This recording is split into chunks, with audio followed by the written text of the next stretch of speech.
Hey everybody, Hunter Fisher, Trapper, Trader, Guide, Scout, and Interpreter, and just a country cook, Steve Hall, here in Nashville, Tennessee, along with pretty Miss Sheila running that camera. Hi Sheila. Hi. You can stop laughing now. Stop that. What she's laughing at is I was trying to put my microphone pack in my pocket, but the pocket was going backwards because I had my sweatpants on backwards. I was in a hurry to get this recipe going. I just grabbed them, whipped them on. But now that I turned my britches around and they're on forward, that is so stupid. We're going to show you a great recipe. Today we're going to do bacon-wrapped venison cheeseburgers in the smoker. Don't fry them because venison is very lean, dries out easy. And let's get started. Come on over and I'll show you what we're going to put in this bowl. Well, now we get a chance to use our venison burger thawed out in our vac bags. This is 1 pound of burger. I run this through my vacuum pack machine. Check out that video on our channel. It's pretty cool. And the one thing you want to do is any of the juices that are in here, you want to leave them in your product. Don't pour it out because that blood, that juice, that has flavor in it. So don't throw that away. All right, we got 1 pound of ground venison burger right here, and I process my own deer. I don't take it to the butcher shop. I grind my own, I cut and wrap it, and when we're in the field and we drop a deer, we immediately field dress it and pack it full of ice. Get that meat cold and it'll taste delicious, just like this burger right here. What we're going to do here is we're going to pour in 1 egg that we whipped up, and we're going to pour in 1 tablespoon, or maybe a little bit more of a tablespoon of mustard in there. Forgot my spoon. I'm getting ready to use my fingers, that's why. 1/2 cup of just regular breadcrumbs is what I got here. Because it's so lean, it takes a little bit to bind it. And about a little over a tablespoon of Worcestershire sauce. I've always been pronouncing it that way my whole life, so I'm going to keep doing it. But Lee and Perrins is what I use. And I normally don't use this much, but in this recipe, we're going to give it a good tablespoon, if not 1.5 tablespoons. And a few shakes of, let me turn it around here for you, Tony Chachere's original Creole seasoning. We're just going to give that a little bit, maybe 1/2 tablespoon. And then we're going to work this all together.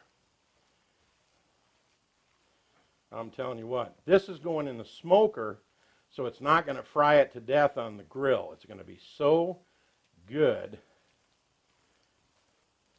All right, X marks the spot. We're going to take our bacon and make a little X like this in the middle of our wax paper. And I took my venison burger and I divided that 1 pound of burger in half. Then I divided each half in half, so I'd have about 4 real nice, big, more than 1/4 pound burgers because of the fact that we got that egg and all them other goodies in there. It's going to be a little bit more, but it's going to be perfect when it gets done cooking. We're going to mold this into shape, lay it right here in the middle, and then we're going to fold our bacon over the top of this, like so. Kind of pack. Now you can take these and put them in the refrigerator for a while, and they'll firm up a little bit more, and we may do that. Make another little X with our bacon here. Get another one of these guys out.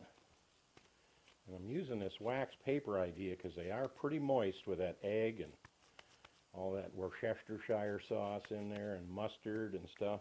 The breadcrumbs are holding it together real nice though. You do need them in there. Now you can stretch your venison burger by going 50% beef. You'll feed a few more people and you'll have that same flavor in there, but this is just pure venison burger today. Let me get them packed in there. All right, Sheila, you want to hand me another one? I like this process. Instead of trying to hold a burger and wrap it around, I always lay it out on the counter and then just lay it on there. And when I turn it over and put it on my little grill, it'll be ready for the smoker. That little rack over there. There we go. Man, these are just screaming out for a grilled bun. You know what, Sheila? Mm-hmm. Sheila tells me that every time we do a burger recipe, make sure you get that griddle out and grill up those buns so they're nice and crisp. All right, and one to go. All right, and our last one, we're going to put these in the refrigerator, and then we're going to move them to this smoker rack over here, and we'll show you when we get that done. See you in a little bit. Man, those look so delicious. Firmed up real nice. They were in the refrigerator for about an hour and a half, 2 hours. We're going to put them in the smoker at 250 degrees for an hour and a half. And then we're going to put some cheese on top of these and bake them in the smoker for another 30 minutes. Then we're going to put them on those buns. Let's take it out to the smoker. All right, these babies been in the smoker for about an hour and a half at 250. Boy, they look just delicious. Let me make sure they look good on camera. Yes, sir. Now, I'm going to put a piece of cheese on the top of each one of these beautiful things. I did not eat breakfast this morning because I want one of these for lunch. I'm going to slide her back in there for about another 30 minutes. And we're going to have us bacon wrapped venison cheeseburgers in the smoker. See you in another 30 minutes. Well, it's only been about another 20 minutes, but I don't think I can stand it any longer. Got my little pellet smoker over here, been putting out smoke. Would you look at how delicious those look? And like I said, you can do them another 10 or 15 minutes and really super melt the cheese, but that's good enough for me. These are going in the house and getting on some grilled buns right now. Man, we just came in from the smoker, and one thing I noticed is how big and plumped and juicy. Even Sheila said, look how big those burgers stayed. Because normally when you throw them on the grill, they cook down and all that stuff.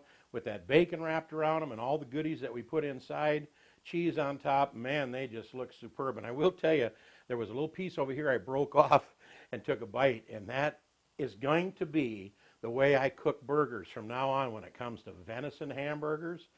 This is the recipe. It's outstanding. There you have it, bacon wrapped venison cheeseburgers in the smoker. You got to try this recipe because it's got all them goodies in there and all them breadcrumbs and egg and all this stuff, the mustard and the Worcestershire sauce. They are fantastic. Then you got to get a Sheila like I have to make these little buns golden brown on the griddle in the kitchen for me. But give it a try. I hope you enjoy this recipe because I know we're going to. I skipped breakfast just so I could dive into a couple of these. We really hope you subscribe to all of our recipes. It's easy to do. Shotgun Red's face will pop up over here in just a little bit. You can click on that. When you see the subscribe with the check mark, next to it is a little bell. Click on that and it'll open up a notification page. Click all, hit save, then you'll get every one of our recipes sent to you as soon as we come out with them. We really hope you do that. We'll put another recipe over here that you can click on that we hope you enjoy. But is this the best bacon wrapped venison cheeseburgers in the smoker you ever ate? If it ain't, it ought to be. This is Steve Hall in Nashville, Tennessee saying see you next time right here on Cooking with Shotgun Red. Don't forget to give us a thumbs up, share it with all your friends, do all that stuff. Right, Sheila? Right. And then you got to get a good camera girl like I have. See you later. Bye-bye.